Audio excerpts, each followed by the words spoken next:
আল্লাহর পক্ষ থেকে তোমাকে সালাম, আল্লাহর পক্ষ থেকে তোমাকে সালাম দেওয়া হবে। এই আমলটা যদি আমাদের মধ্যে কেউ করতে পারেন, দুরুদ ইব্রাহিম 10 বার ফজরের পরে, জোরে কোন কয়বার? আরো জোরে কোন কয়বার? শুধু তাই না, ফেরেশতা এসে আপনার কাছে বলবেন, ইয়া আইয়াতুহান নাফসুল মুতমাইন্না, হে প্রশান্ত মন, ইরজিই ইলা রাব্বিকি রাদিয়াতাম মারদিয়া, তুমি বের হয়ে আসো, তুমি বের হয়ে আসো, আল্লাহর দিকে তুমি বের হয়ে আসো, আল্লাহর দিকে তুমি আসো। আল্লাহ তোমার উপরে রাজি, তুমিও মহান আল্লাহর উপরে রাজি। সুবহানাল্লাহ, জোরে কোন। আল্লাহ তোমার উপরে রাজি, তুমিও আল্লাহর উপরে রাজি। ফাদখুলি ফি ইবাদি ওয়াদখুলি জান্নাতি, আল্লাহর প্রিয় বান্দাদের অন্তর্ভুক্ত হও আর আল্লাহর তৈরি জান্নাতে প্রবেশ করো। সুবহানাল্লাহ, জোরে কোন। আল্লাহর নবী বিশ্ব নবী রহমাতুল লিল আলামিন বলেন, শুধু তাই না রে মুসলমান, কারণ রূহটা বের হওয়ার সময় যার বের হয়েছে সে এই একমাত্র বুঝেছেন কত কষ্ট।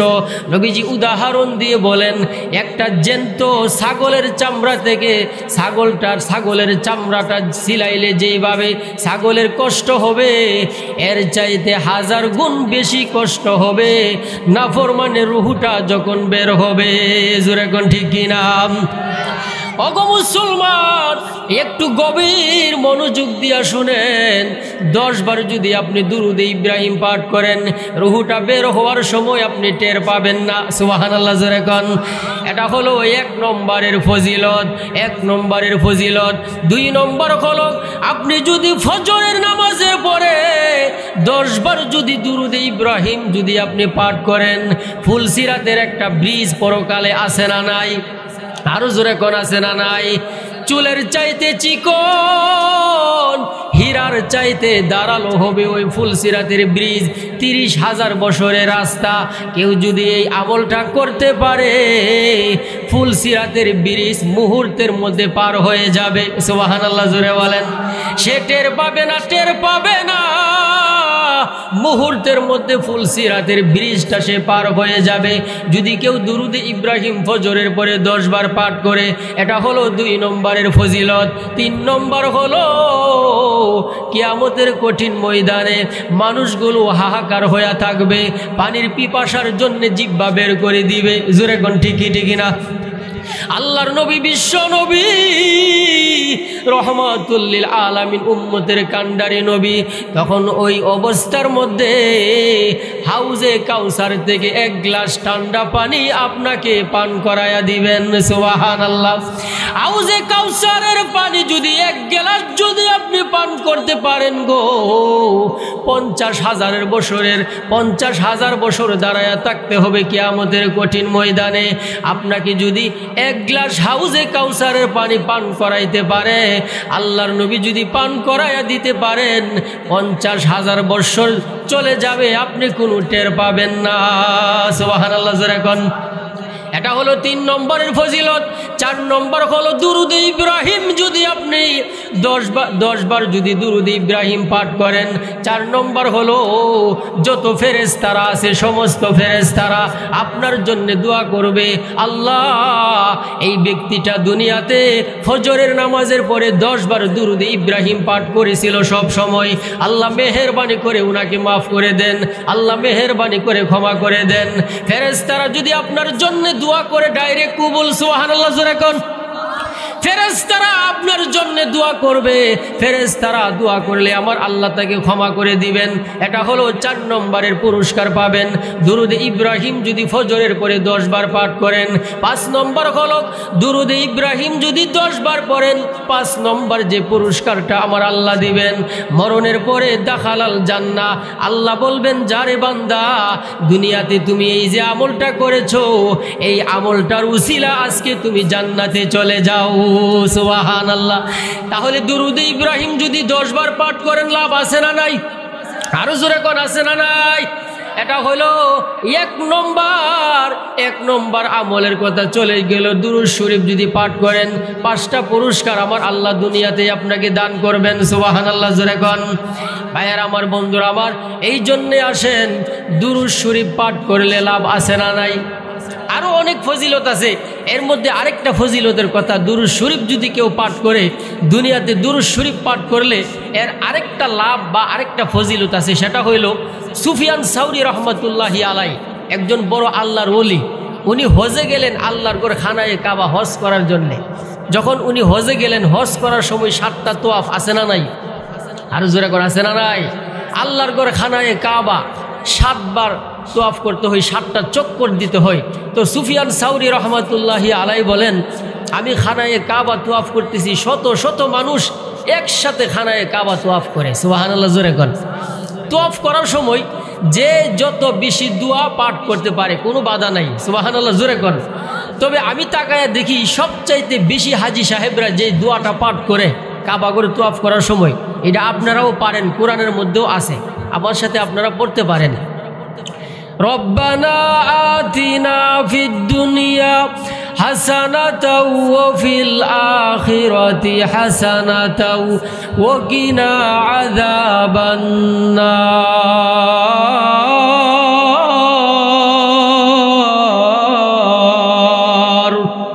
হে আল্লাহ, আপনি আমাদেরকে দুনিয়াতেও ভালো রাখেন, আখিরাতেও ভালো রাখেন, আর জাহান্নামের আগুন থেকে আমাদেরকে বাঁচাইয়া দিন। সুবহানাল্লাহ জোরে কোন। এই দোয়াটার মধ্যে সমস্ত কিছু আমার আল্লাহ এই দোয়ার মধ্যে, এই আয়াতের মধ্যে ঢুকাইয়া দিছে। সুবহানাল্লাহ জোরে কোন না। তো সুফিয়ান সাউরি রহমতুল্লাহি আলাই বলেন, আমি খানায়ে কাবা তোয়াফ করতেছি, তোয়াফ করা অবস্থায় একটা যুবকরে দেখলাম, সে এই দোয়াও পড়ে না, অন্য দোয়াও পড়ে না, শুধু নবীজির উপরে দুরূদ শরীফ পড়ে আর আল্লাহর ঘর খানায়ে কাবা তোয়াফ করে। সুবহানাল্লাহ, একটু জোরে কোন না।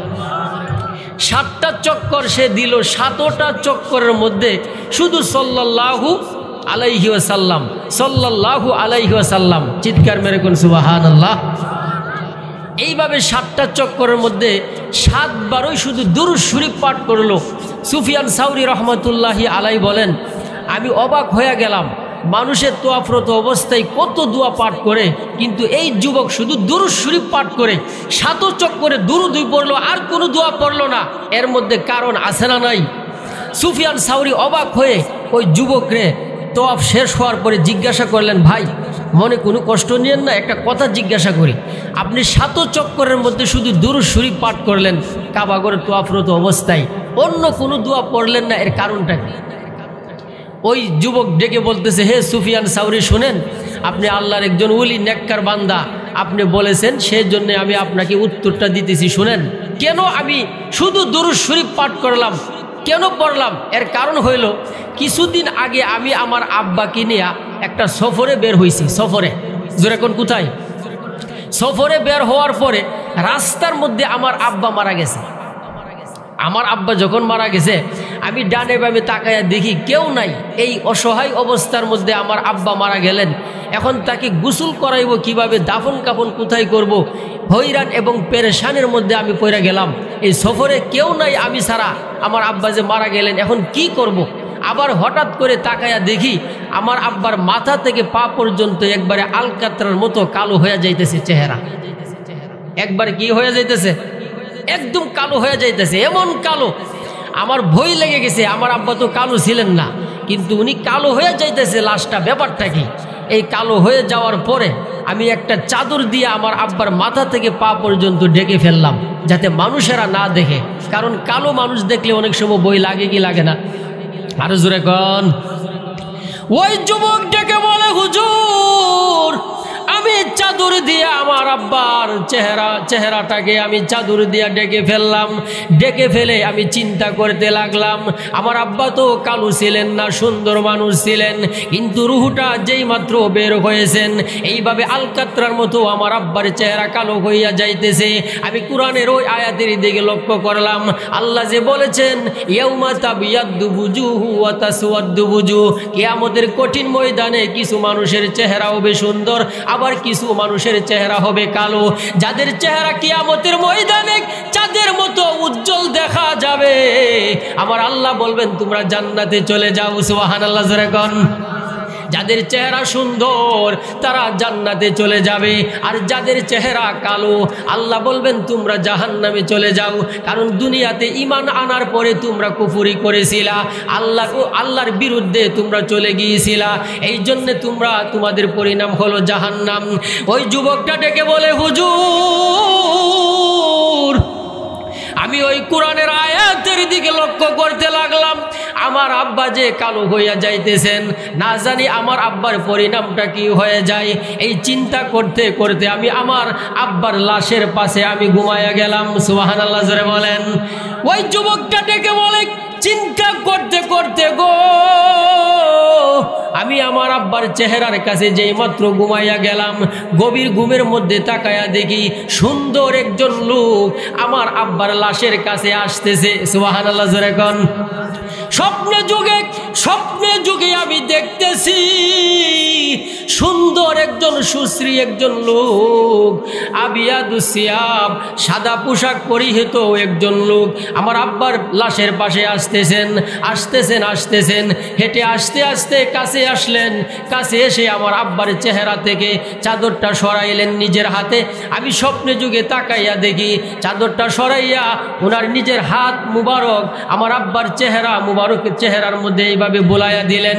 যেই মাত্র ওই লোকের হাতটা আমার আব্বার চেহারার মধ্যে লাগাইয়া দিলেন, লাগাইতে দেরি আমার আব্বার কালো চেহারা সুন্দর হইতে দেরি নাই। সুবহানাল্লাহ একটু জোরে কোন। স্বপ্নে যুগে আমি তাকাইয়া দেখি গো এত সুন্দর হয়ে গেলেন, আমার আব্বার কালো চেহারাটা সুন্দর হয়ে গেলেন। এইভাবে সুন্দর করে লোকটা চলে যাইতেছেন।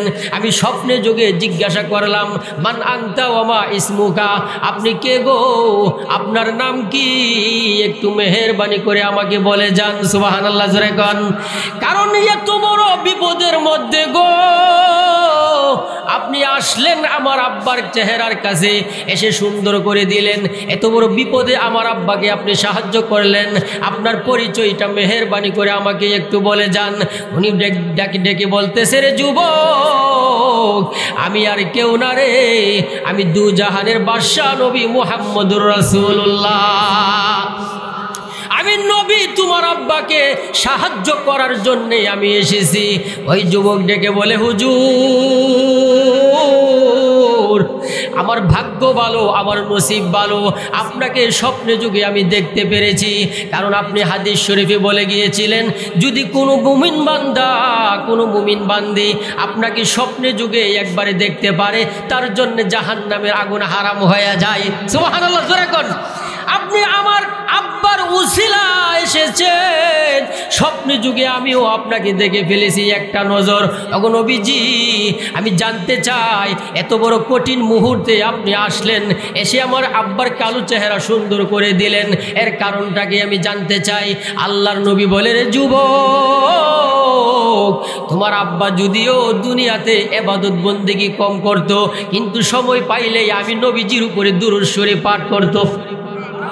সাল্লাল্লাহু আলাইহি ওয়াসাল্লাম ব্যবসা বাণিজ্য করতেছে, মাল মাপতেছে, সময় পাইছে সাল্লাল্লাহু আলাইহি ওয়াসাল্লাম, চলাফেরা করতেছে, সময় পাইছে সাল্লাল্লাহু আলাইহি ওয়াসাল্লাম, দোকানে বসে আছে, একটু সময় পাইছে সাল্লাল্লাহু আলাইহি ওয়াসাল্লাম, ক্ষেত কামারে কাজকর্ম করতেছে, একটু সময় পাইছে সাল্লাল্লাহু আলাইহি ওয়াসাল্লাম, যে কোনো কাজ করুক না কেন একটু ফাঁকে ফাঁকে সাল্লাল্লাহু আলাইহি ওয়াসাল্লাম। তোমার আব্বার মধ্যে আমলটা ছিল। সুবহানাল্লাহ জোরে বলেন। তোমার আব্বার মধ্যে এই সামান্য একটু আমল ছিল গো। ওরে যুবক তোমার আব্বার এই আমলটা আমি নবীর কাছে এত পছন্দ হয়েছে, আজকে এই কঠিন মুহূর্তে আমি নবী এসেছি তোমার আব্বাকে সাহায্য করার জন্যে। সুবহানাল্লাহ। তাহলে দুরূদ শরীফ যদি ফাঁকে ফাঁকে মাঝে মধ্যে যে যুবক মাঝে মধ্যে যদি তুমি সাল্লাল্লাহু আলাইহি ওয়াসাল্লাম যদি তুমি পড়ো, তোমার জীবনে লাভ আছে না নাই? আরো জোরে কোন আছে না নাই? এটা হইল আমাদের জীবনের সফলতা। সময় পাইলেই সাল্লাল্লাহু আলাইহি ওয়াসাল্লাম, অযথা এবং বেহুদা সময় নষ্ট করা যাবে না। ভাইয়ার আমার, দুরূদ শরীফের আরও অনেক ফজিলত আছে। এর মধ্যে আরেকটা ফজিলত হইল মরণের সময় তো আপনার আল্লাহ না করুক যদি চেহারা কালো হয়ে যা, আর যদি এই আমলটা করতে পারেন এর উসিলা আল্লাহ আপনাকে পরকালে মাফ করতে পারে কি পারে না? আল্লাহ অবশ্যই পারেন, কারণ রহমতে হক বাহানা মিজুয়াদ, আল্লাহর রহমত বাহানা তালাশ করবে, কোনো না কোনো একটা উসিলা দিয়া নিয়ে আপনারে আল্লাহ মাফ করে। জোরে কোন ঠিক কিনা? একটা উসিলা তো লাগবো। কিন্তু ফুলাফান তো মনে করেন ফেসবুক আছে না নাই? আরো জোরে করে আছে না নাই? ডিজিটালে বাংলাদেশে কত কিছু দেখার আছে, দেখতে গেলে শেষ হবে না, অল্প দেখো ভাই। উলামাইয়া জুয়ান বুড়া একই রোগে খাইছে ধরা, আধুনিকতার হাওয়া গায়ে লাগছে তাই। যে যাই কিছু বলুক না কেন গায়ে লাগে না, আমগো দেশে ফেসবুক আছে আমরা বলদ না। জোরে কো ঠিক কিনা?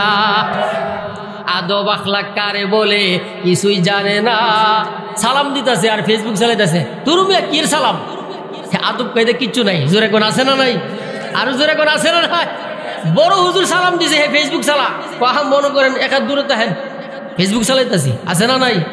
আদব আখলাক সব ধ্বংস করে দিছে এই গজবের ফেসবুকে। জোরে কোন ঠিক কি ঠিক না? আদব আখলাক কারে বলে কিছুই জানে না, বড়দের সম্মান করা মানতে পারে না। একজনে একাধিক আইডি চালাই ভাই, ফেক আইডি নাম কত প্রকার তারও জানা নাই। জুয়ান মরদ পোলাই সাজে ফেসবুকেতে মাইয়া, মাইয়ার সব পোলা হয়েছে ফেসবুক ফায়া। জোরে কোন ঠিক কিনা? কি এক আজব জমানাতে আমরা পড়লাম ভাই, কোনটা ছেলে কোনটা মেয়ে চিনার উপায় নাই। এ সুবিধা ফেসবুক দিছে আর কেউ দেবে না, আমগো দেশে ফেসবুক আছে আমরা বলদ না। জোরে কোন ঠিক কিনা? যত প্রকার শত্রুতা সব বন্ধু সাইজা করে, অন্যের ভালো দেইকা শুধু হিংসায় জইলা মরে। পড়ালেখা কর্মকাণ্ড সবকিছু বাদ দিয়া, পেচি ফুলাই সালাই ফেসবুক গভীর মন দিয়া। আছে না নাই? এ সুবিধা ফেসবুক দিছে আর কেউ দেবে না, আমগো দেশে ফেসবুক আছে আরে আমরা বলদ না। আছে না নাই? বলদ না হইলে কি আপনি গরু? জিজ্ঞাসা করলাম ভাই আপনার বাড়ি? আমার বাড়ি গাইবান্ধা। জোরে কোন কোথায়? গাইবান্ধা। পাশে আরেকজন বসা, হেরে জিজ্ঞাসা করলাম ভাই তোমার বাড়ি? আমার বাড়ি বাসুর আলগা। আরে ভাই গাইবান্ধা তো আছে, বাসুর আলগা এটা কোন জেলা? আরে উনি গাই বান্ধা রাখলে আমার বাসুর আলগা রাখতে হইব। আছে না নাই? আরো জোরে করে আছে না নাই? ভাইয়ার আবার ওই দিকে যাইলাম না। দুরূদ শরীফ পড়লে লাভ আছে না নাই? গজবের ফেসবুক যদি সারাদিন চালান সব কইটা হইব? আরো জোরে কর না, একটাও হবে না। জোরে কর ঠিক কিনা? আল্লাহ বলতেছেন ওয়াল্লাযীনা হুম আনিল লাগবি মুরিদুন।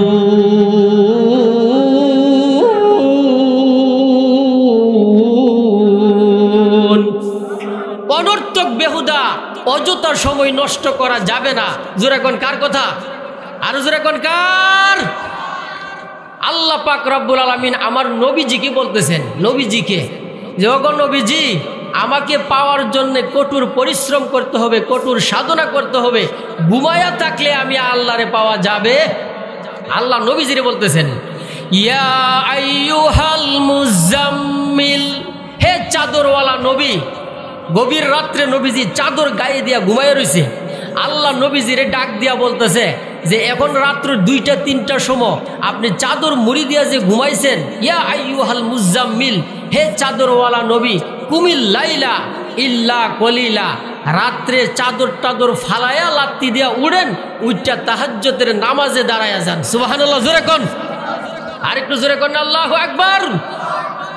ও আশরাফপুর এলাকার মানুষ একটু শুনেন গো, আল্লাহর নবী বিশ্ব নবী রহমাতুল্লিল আলামিনকে আমার আল্লাহ ডাক দিলেন, ওগো নবীজি, ও চাদরওয়ালা নবী, আপনি উঠেন, কুমিল লাইলা ইল্লা কলিলা, রাত্রে তাহাজ্জুদের নামাজ আদায় করেন, নিসফাহু আবিন কুসমিনহু কলিলা, অর্ধেক রাত তাহাজ্জুদের নামাজ পড়েন অথবা এর চাইতে কম।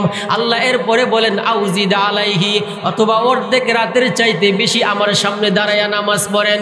ওয়ারাতিলিল কুরআনা তারতিলা, আর নামাজের মধ্যে ধীরে স্থিরে আস্তে আস্তে কোরআন তেলাওয়াত করেন। সুবহানাল্লাহ। জোরে কোন। আমার আল্লাহ আমার নবীজিকে এই কথা বলেছেন, উঠেন, ঘুমায়া থাকলে আমার আল্লাহকে পাওয়া যাবে না। জোরে কোন ঠিকই ঠিকই না? আল্লাহ অন্য সূরার মধ্যে বলেন, ইয়া আইয়ুহাল মুদ্দাসির, হে কম্বলওয়ালা নবী, আপনি রাত্রে কম্বল দিয়ে আমার নবী ঘুমাইছেন। কম্বল দিয়া যখন ঘুমাইলেন, আমার আল্লাহ ডাক দিলেন, ঘুমায়া থাকলে চলবে না। ইয়া আইয়ুহাল মুদ্দাসির, হে কম্বলওয়ালা নবী, কুম ফাআনজির, রাত্রে উঠেন, তাহাজ্জুদের নামাজ পড়েন, আর মানুষদেরকে সতর্ক করেন। সুবহানাল্লাহ, জোরে কোন। ওয়া রাব্বাকা ফাকাব্বির, আল্লাহর মহিমা ঘোষণা করেন গো। ওয়া রাব্বাকা ফাকাব্বির ওয়া সিয়াবাকা ফাতাহির, আপনার পোশাক পবিত্র রাখেন। ওর রুহজা ফাহজুর, নাপাক থেকে আপনি দূরে থাকেন, নাপাকের কাছে আপনি যায়েন না। মূর্তি পূজা, আপনার চাচা আবু জেহিল্লা মূর্তির সামনে মাথা নত করে, আপনি মূর্তির সামনে মাথা নত কইরা নাপাক হয়েন না। সুবহানাল্লাহ, জোরে কোন। আপনার চাচা আবু লাহাব মূর্তির সামনে মাথা নত করে গো নবীজি, আপনি ওই নাপাক মূর্তির কাছে আপনি যায়েন না। ওর রুহজা ফাহজুর, আপনি নাপাক থেকে দূরে থাকবেন, পোশাকগুলো আপনি পবিত্র রাখবেন। পোশাক যদি পবিত্র থাকে, নামাজ পড়তে সহজ। জোরে কোন ঠিকই ঠিকই না? কারণ নামাজ পড়ার 1 নম্বর শর্ত হলো পবিত্র থাকতে হবে। আমার আল্লাহ তাআলা বলেন, ঘুমায়া থাকলে চলবে না গো নবী। আপনি ফজরের সময় নামাজ না পড়া দিনের বেলা যদি কন আল্লাহ তোমারে পাইতে চাই, আল্লাহ বলেন তোমার মতো বাটফার আর কেউ নাই। জোরে কোন ঠিকই ঠিকই না? আল্লাহ নিজে বলেন, ইয়া আইয়ুহাল ইনসান ইন্নাকা কাদিহুন ইলা রাব্বিকা কাদহান ফামুলাকি।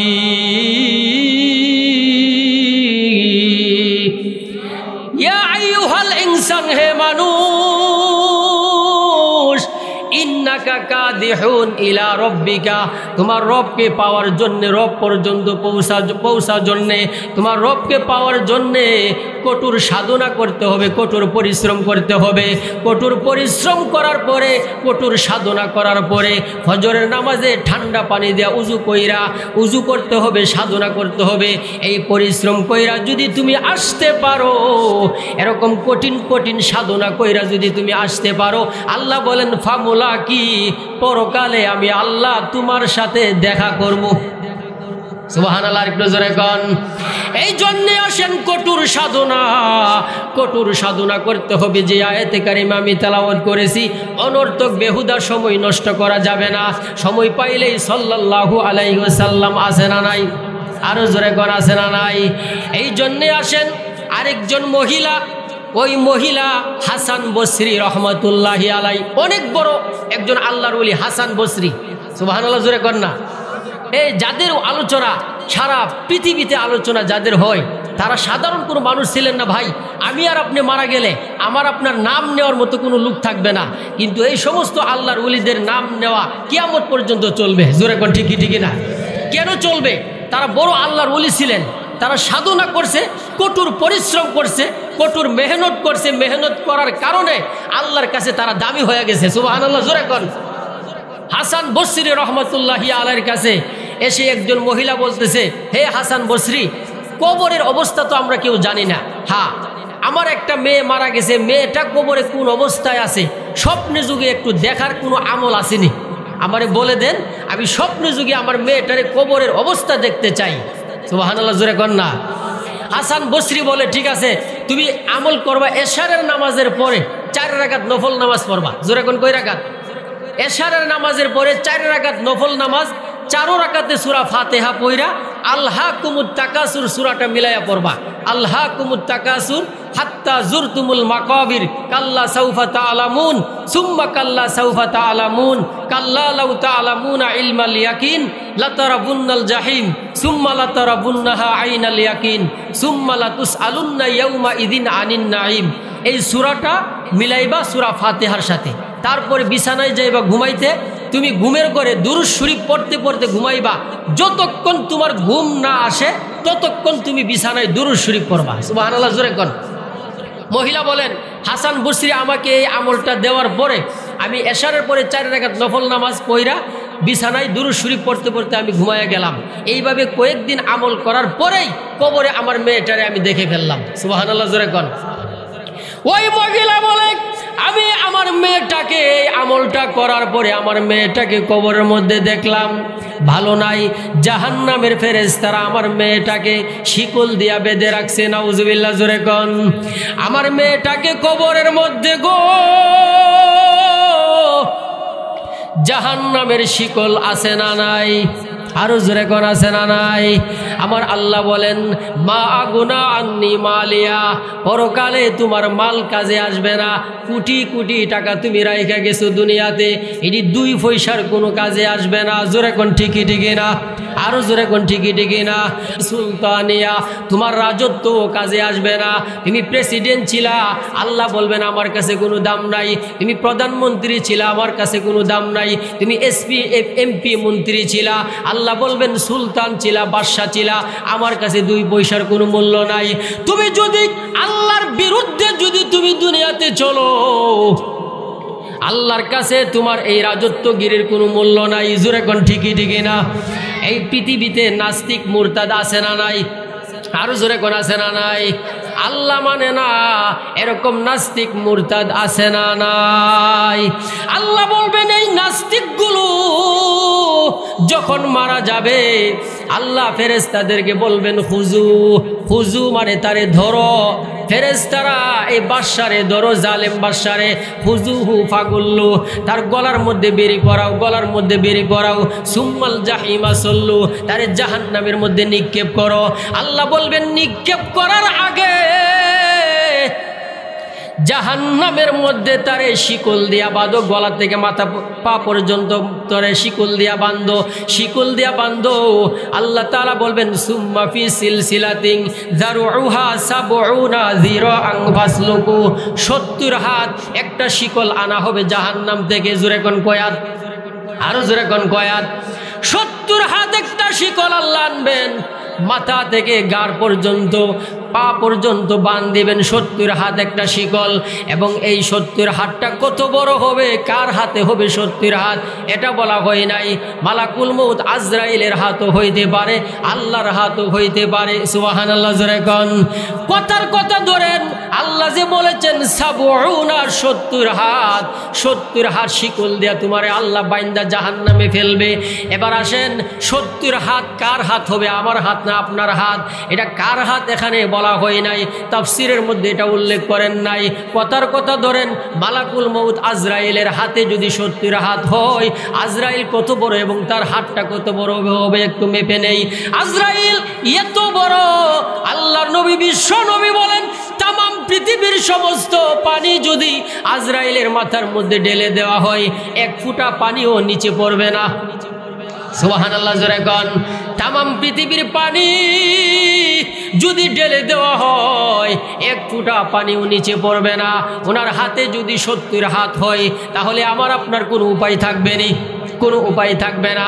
কথার কথা 70 হাত শিকল যদি মনে করেন ধরেন জিব্রাইলের হাতে হয়, তাহলেও কম না। সুবহানাল্লাহ, জোরে কোন। এত বড় শিকল দিয়ে আপনারে বাঁধবেন, এটি তো কোরআনের আয়াত। আমার আল্লাহ বলেন তোমার এমনি এমনি জাহান্নামের মধ্যে আল্লাহ রাখবেন না।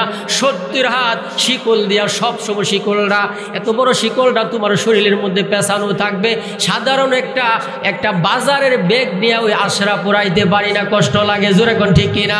24 ঘন্টা জাহান্নামে এত বড় শিকলটা গলা থেকে এইভাবে পেঁচ দিয়া বাইন্দা আল্লাহ জাহান্নামে তোমারে ফালাইয়া রাখবে, তুমি যদি আল্লাহর বিরুদ্ধে দুনিয়াতে চলাফেরা করো। নাউজুবিল্লাহ, জোরে কোন। ওই মহিলা ডেকে বলে হুজুর, ও আল্লাহর ওলি হাসান বসরি, আমার মেয়েটাকে দেখলাম জাহান্নামের মধ্যে শাস্তি দিতেছে, কবরের জগতে আমার মেয়েটা ভালো না। ও হাসান বসরি, মেহেরবানি করে একটু বলে দেন না গো, আমি মা হইয়া মেয়েটা কবরে শাস্তি পাবে, আমি সইতে পারি না। জোরে কোন ঠিকই ঠিকই না? কি আমল করলে পরে আমার মেয়েটা জান্নাতে যাবে, সুখের সংসার করতে পারবে, সুখ শান্তিতে থাকতে পারবে, একটু আমল বলে দেন না। হাসান বসরি বলে, মা গো তাহলে তুমি যাও গো, তোমার মেয়ের নামে কিছু টাকা পয়সা তুমি দান করে দাও। সুবহানাল্লাহ, জোরে কোন। টাকা পয়সা কিছু গরিব মিসকিনকে দিয়ে দাও। অথবা মাদ্রাসার মধ্যে মসজিদের মধ্যে দিয়ে দাও কিছু টাকা পয়সা, আর এই কথা বলে দিবা, আল্লাহ যেই টাকা পয়সাগুলো আমি সদকা করলাম এগুলোর সওয়াব আমার মেয়েটার কবরে তুমি পৌঁছাইয়া দিও। কারণ আল্লাহর নবী বিশ্ব নবী বলেন, ক্বালা রাসূলুল্লাহি সাল্লাল্লাহু আলাইহি ওয়াসাল্লাম, ইন্নাস সাদাকাতা লা তুদফিউ গাদাবার রাব্বি ওয়া তাদফাউ মিতাতাসু। আল্লাহর নবী বলেন, দান যদি তুমি করো, দান যদি করো, আমার আল্লাহ তোমার উপরে যদি রাগ করে থাকেন মুহূর্তের মধ্যে আমার আল্লাহ রাগ গুসা ঠান্ডা হয়ে যায়। সুবহানাল্লাহ জোরে কোন। যদি দান খয়রাত কেউ করে আল্লাহ তাআলা রাগ গুসা যদি করে থাকেন আমার আল্লাহর রাগ গুসা মুহূর্তের মধ্যে ঠান্ডা হয়ে যায়। কারণ দান এত বড় একটা গুণ, দান করলে আল্লাহর রাগ কমে যায়। সুবহানাল্লাহ জোরে কোন। ওই মহিলাকে হাসান বসরি বলে দিলেন, মা গো তুমি যাও না গো, তোমার মেয়ের নামে কিছু টাকা পয়সা তুমি দান করে দাও। ওই মহিলাটা তার মেয়ের নামে কিছু টাকা পয়সা দান করে দিলেন। দান করে দেওয়ার পরে হাসান বসরি রহমাতুল্লাহি আলাইহি বলেন, এখন আপনি চলে যান, বাকিটা আমি দেখতেছি। সুবহানাল্লাহ জোরে কোন। হাসান বসরি রহমাতুল্লাহি আলাইহি বলেন, আমি নিয়ত করে ঘুমাইলাম ওই মহিলাটার মেয়েটাকে কবরের অবস্থা দেখার জন্যে। উনি বলেন, আমি যেই মাত্র ঘুমাইলাম ঘুমের ঘরে আমি স্বপ্নে যুগে দেখি ওই মহিলার মেয়েটার কষ্টের মধ্যে নাই, জান্নাতের বাগানের মধ্যে চলাফেরা করতেছে। সুবহানাল্লাহ, একটু জোরে কর না। হাসান বসরি রহমাতুল্লাহি আলাইহি ঘুমের ঘরে জিজ্ঞাসা করলেন, রে মা, তোমার আম্মা তো স্বপ্নে দেখেছে কিছুদিন আগে কষ্টের মধ্যে আছো, কিন্তু এখন তুমি সুখ শান্তিতে বসবাস করতেছো জান্নাতের বাগানে, কারণটা কি? মেয়েটা ডাক দেয়া বলে, হাসান, আমার আম্মা যে কিছুদিন আগে দেখেছিল কষ্টের মধ্যে আছি তা ঠিক আছে, কিন্তু আজকে জান্নাতের বাগানের মধ্যে হাঁটতেছি তাও ঠিক আছে। এত বড় মর্যাদা এই মুহূর্তের মধ্যে তুমি কেমনে পাইলে আমি জানতে চাই। মেয়েটা ডেকে বলে, হুজুর, আজকে সকালে আল্লাহর একজন নেককার বান্দা আমাদের কবরের পার্শ্ব দিয়া যাইতেছিল, যাওয়ার সময় আমাদের কবরের পার্শ্বে দাঁড়াইয়া একটা সালাম দিয়েছেন, আসসালামু আলাইকুম ইয়া আহলাল কবর, আল্লাহ কবরবাসীদের উপরে তুমি শান্তি রহমত নাজিল করো। তারপরে ওই আল্লাহর ওলি কিছুক্ষণ কবরে দাঁড়াইয়া দুরূদ শরীফ পাঠ করেছেন নবীজির উপরে। দুরূদ শরীফ পাঠ করে আপনি দুয়ার মধ্যে বলে দিয়েছেন, আল্লাহ যেই দুরূদ শরীফগুলো পাঠ করলাম এর সওয়াবগুলো সমস্ত কবরবাসীদের রূহের উপরে তুমি পৌঁছাইয়া দাও। মেয়েটা ডেকে বলে, হুজুর, ওই আল্লাহর ওলি যেই মাত্র দুরূদ শরীফ পাঠ কইরা আমাদের কবরবাসীদের উপরে দান করে দিলেন সওয়াবটা, আমরা একজন না প্রায় 70,000 লোক এই কবরের মধ্যে আযাবের মধ্যে ছিলাম। ওই আল্লাহর ওলি দুরূদ শরীফের সওয়াব আমাদের কবরে পৌঁছাইতে দেরি, আমার মহান মালিক আমার আল্লাহ এই দুরূদ শরীফের উসিলা আমাকে সহ প্রায় 70,000 কবরবাসীকে মাফ করে জান্নাত দিয়া দিয়েছেন। তাহলে এবার আসেন মা বাবা, মাও নাই কবরে চলে গেছে, বাবাও নাই কবরে চলে গেছে। মা বাবার কবরের পার্শ্বে দিয়া যাওয়ার সময় তুমি হিন্দি ফিল্ম লাগাইয়া, হিন্দি গান লাগাইয়া, হেডফোন লাগাইয়া মা বাবার কবরের পার্শ্বে দিয়া তুমি যাও। আমার আল্লাহ ডেকে বলেন, তোমার মতো কুলাঙ্গার সন্তান পৃথিবীতে আর কেউ হইতে পারে না। জোরে কোন ঠিকই না? মা বাবার কবরের পার্শ্বে দিয়া তুমি যাও, যাওয়ার সময় একটু তুমি আস্তে আস্তে কবরের পার্শ্বে দিয়া যাও, তুমি ধম্ব করে চলাফেরা করিও না। আমার আল্লাহ দম্ভ ভরা চলাফেরা পছন্দ করেন না। আমার আল্লাহ রব্বুল আলামিন বলেন, কবরের পার্শ্বে দিয়া যাওয়ার সময় তুমি আস্তে আস্তে করে চলো। কারণ নবীজি ডেকে বলেন, আমার একজন সাহাবী ছিলেন হযরত উসমান গনি রাদিয়াল্লাহু তাআলা আনহু, এত বড় দামি সাহাবী, আমার 2টা মেয়ে উসমান গনির কাছে বিয়া দিছি। সুবহানাল্লাহ, জোরে কোন। আমি বিশ্ব নবী 2টা মেয়েকে দিয়ে দিলাম, আর মনে মনে ভাবলাম যদি আরেকটা মেয়ে থাকে আরেকটা মেয়ের আমি দিয়া দিতাম। এত বড় দামি সাহাবী আমার নবী বিশ্ব নবী বলেন, 3 নম্বরে দুনিয়াতে জান্নাতের সার্টিফিকেট যারা পেয়েছেন, নবীজি এইভাবে ঘোষণা করলেন, আবু বকর ফিল জান্নাহ। সুবহানাল্লাহ, জোরে কোন। আবু বকর জান্নাতে চলে যাবে, উমর ফিল জান্নাহ, উমর জান্নাতে চলে যাবে। 3 নম্বরে আমার নবী বলেছেন উসমান ফিল জান্নাহ, জান্নাতে উসমান গনিও জান্নাতে চলে যাবে। সুবহানাল্লাহ, জোরে কোন। জান্নাতে সার্টিফিকেট পাওয়ার পরে উসমান গনি রাদিয়াল্লাহু তাআলা আনহু কবরের পাশে দেয়া যায়। এরে ভাই, তুমি তো দৌড়াইয়া সাইকেল চালাইয়া হুন্ডার চালাইয়া কবরের পাশে দিয়া তুমি যাও। উসমান গনি রাদিয়াল্লাহু তাআলা আনহু জান্নাতের সার্টিফিকেট পাওয়ার পরেও উনি কবরের পাশে যেই মাত্র যেতেন এমনি দম কইরা যারা দাঁড়াইয়া যাইতেন। এই যে আজকে কবরে নামলাম আমাদের গ্রামের যে বিশিষ্ট সর্দার, আমি জীবনও কল্পনা করি নাই। রাত্রে টাঙ্গাইল মাহফিল ছিল, বিশাল বড় মাহফিল। ওই মাহফিল থেকে ফেরার পথে আমি ফোন করলাম সোহরাওয়ার্দী হাসপাতালে, 12টার সময় সোহরাওয়ার্দী হাসপাতালে উপস্থিত, ওনাকে একটা নজর দেখার জন্যে। কিন্তু আমি হেদায়েতুল্লাহ আশরাফির দুর্ভাগ্য, জ্যামের মধ্যে পড়ে গিয়েছিলাম। সোহরাওয়ার্দী হাসপাতালে আসলাম, এসে দেখি উনি বেডের মধ্যে নাই।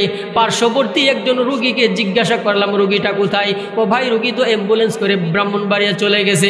ফোন করলাম, তারা বলল নরসিংদীতে আসি। কষ্ট করে গেলাম, কিন্তু একটা নজর দেখতে পারলাম না। জীবিত অবস্থায় 10-15 দিনের ভিতরে কোনো আমার সাক্ষাৎ নাই। রাত্রে 12টার সময় আসলাম বাড়িতে, এর ভিতরে দুনিয়া ছেড়ে 8টার সময় চলে গেলেন। ভাইয়ের আমার, বন্ধুরা আমার, মুহাব্বত করতেন, আদর করতেন গো, ভালোবাসতেন, মুহাব্বত করতেন আমাকে। আল্লাহর নবী বলেন আলমার উমান আহাব্বা, যার সাথে যার মুহাব্বত তার সাথে তার কিয়ামত। আমি কবরে নেমে গেলাম, লাভ দিয়া কবরের মধ্যে নেমে গেলাম। কেন নামলাম? বাবার ভাই হইলেন চাচা। জোরে কোন ঠিকই না? চাচাকে সম্মান করলে আমার নবী বলেন বাবাকে যেন তুমি সম্মান করলা। নেমে গেলাম, আর মনে মনে ভাবলাম জীবনে কোনো দিন আর দেখা হবে না। জোরে কোন ঠিক না? জীবনে কোনো দিন আমার দেখা হবে না। কবরের সাথে একটা সম্পর্ক করলাম, রে কবর, তোমার কাছে আমিও তো হেদায়েতুল্লাহ আসবো, আমাকে তুমি মাফ করিও, ওনাকেও তুমি মাফ করিও। 3টা প্রশ্ন করবে, মার রব্বুকা, তোমার রবকে। যদি বলতে পারেন রব হইল আমার আল্লাহ, রব রব হইল আমাদের আল্লাহ। 2 নম্বর, ওমা দীনুকা, তোমার দিনের নাম কি? আপনি বলবেন দীনিয়াল ইসলাম, আমার দিনের নাম হইল, ধর্মের নাম হইল ইসলাম। আমার নবী, বিশ্ব নবীকে কবরের পাশে কাছাকাছি এনে আপনাকে প্রশ্ন করবেন, মান হাযার রাজুল আল্লাযী বুইসা ফীকুম, লোকটাকে রে, তোমাদের কাছে যাকে পাঠানো হয়েছিল লোকটাকে দেখো, চিনোনি? আপনি যদি ইমানদার হয়ে থাকেন আপনি বলে দিবেন হুয়া মুহাম্মাদুর রাসূলুল্লাহ সাল্লাল্লাহু আলাইহি ওয়াসাল্লাম।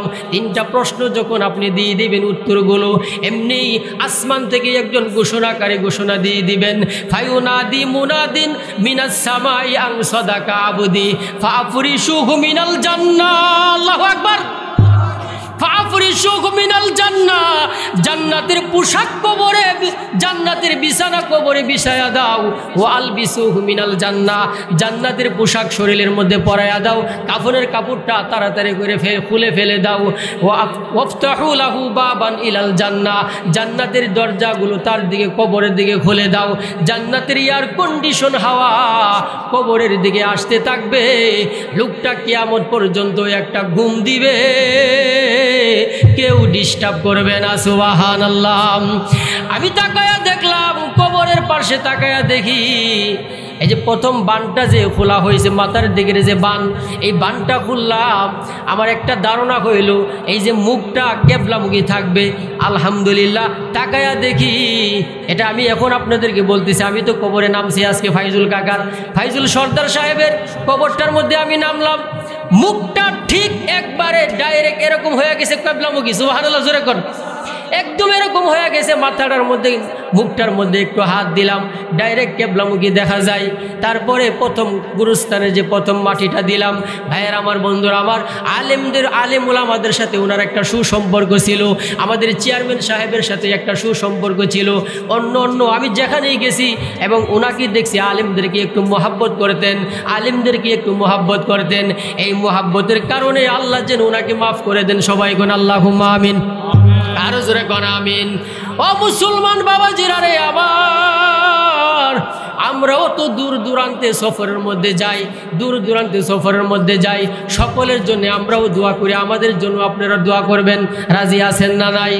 ভাইয়ের আমার, বন্ধুরা আমার, যেই কথাটা বলতেছিলাম, হাসান বসরি রহমাতুল্লাহি আলাই, এত বড় একজন আল্লাহর ওলি, উনি দেখলেন যে দুরূদ শরীফ যদি কেউ পাঠ করে, দুরূদ শরীফ যদি কেউ পাঠ করে, এই দুরূদ শরীফের উসিলা কবরবাসীদের কবরের আযাব আল্লাহ মাফ করতে পারে কি পারে না? আরো জোরে কোন পারে কি পারে না? এই দুরূদ শরীফ বেশি বেশি পাঠ করতে আমরা রাজি আছি না নাই? আরো জোরে কোন আছি না নাই? আরে ইমানদারের কবর যেন টুকরা বেহেশতের, আরে ইমানদারের কবর যেন টুকরা বেহেশতের, আরাম সারা যেতাই কোনো লেশ নাহি দুঃখের, খুদার নূরে সেই যে কবর হবে গৌরৌষণ, জান্নাতেরও সঙ্গে হবে সুরঙ্গ তুরন, জান্নাতেরও ফরাশ বিছান দেবে সে তাই পাতি, রইবে মুমিন সেইখানেতে মন হরষে মাতি। আল্লাহু আকবার। আরে কবর বলে শুনো আমি ঘুটঘুটে অন্ধকার, আরে কবর বলে শোনো আমি গুটগুটে অন্ধকার, খুদার নূরে করো আমায় নুরানি গুলজার, আমার পেটে বুঝাই বহু সর্প বিষ দর, চোখের নিরে প্রতিষেধক ঔষধ বানাও তার, ঔষধ হইল লা ইলাহা লা জুরে লা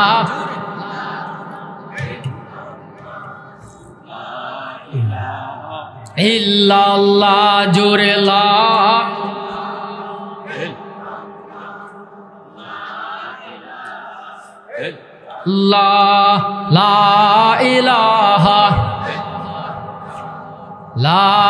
ইলাহা ইল্লাল্লাহু মুহাম্মাদুর রাসূলুল্লাহ। সবাই বলেন সাল্লাল্লাহু আলাইহি ওয়াসাল্লাম। অসুবিধা হইতেছে?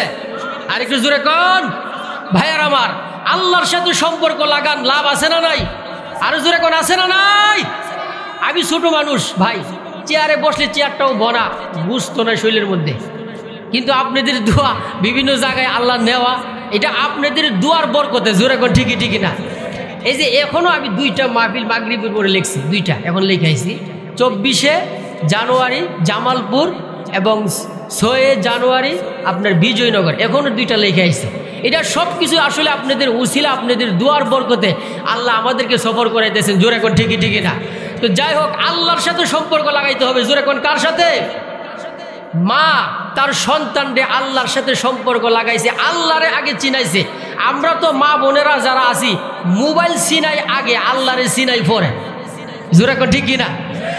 ওই যে কুতুবুদ্দিন দিল্লি, তার বাড়ি কুতুবুদ্দিন বখতিয়ার কাকি নামে একজন আল্লাহর ওলি, ওনার আম্মা কুতুবুদ্দিন রে সর্বপ্রথম মোবাইল টোবাইল চিনাইবার আগে আল্লাহরে চিনাইছে। সুবহানাল্লাহ জোরে কোন।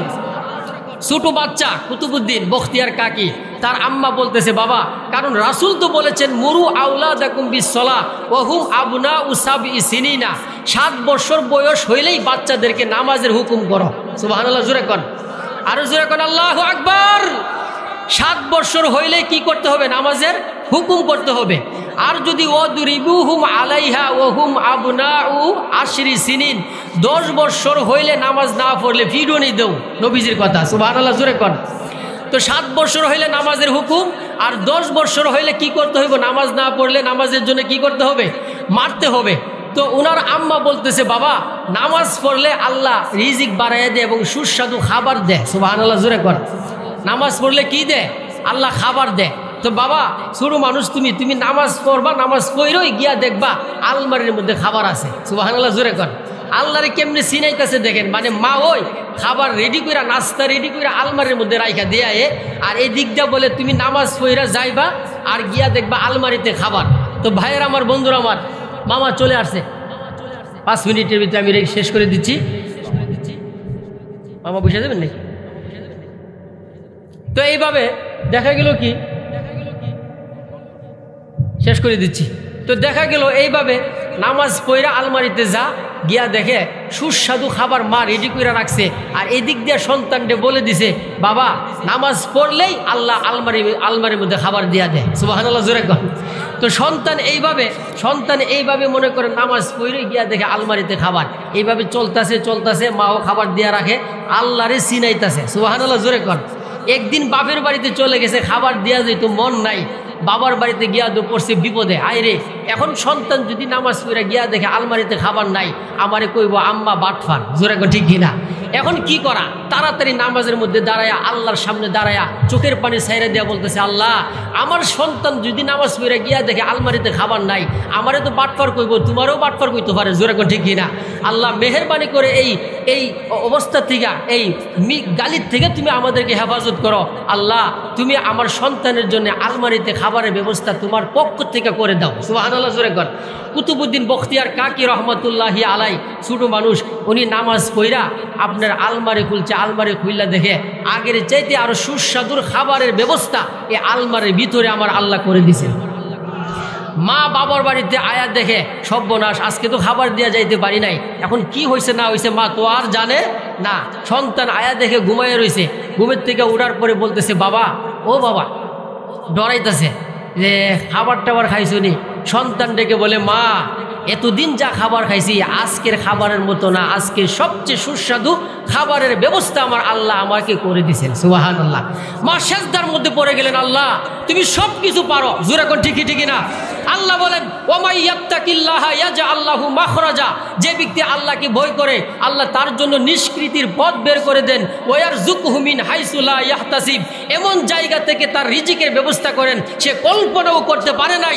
আমার আল্লাহ স্বয়ং নিজে ওই কুতুবউদ্দিন বখতিয়ার কাকির জন্য আলমারিতে খাবারের ব্যবস্থা করে দিয়েছেন। সুবহানাল্লাহ। নারে তাকবীর। বুরহানুদ্দিন সাহেব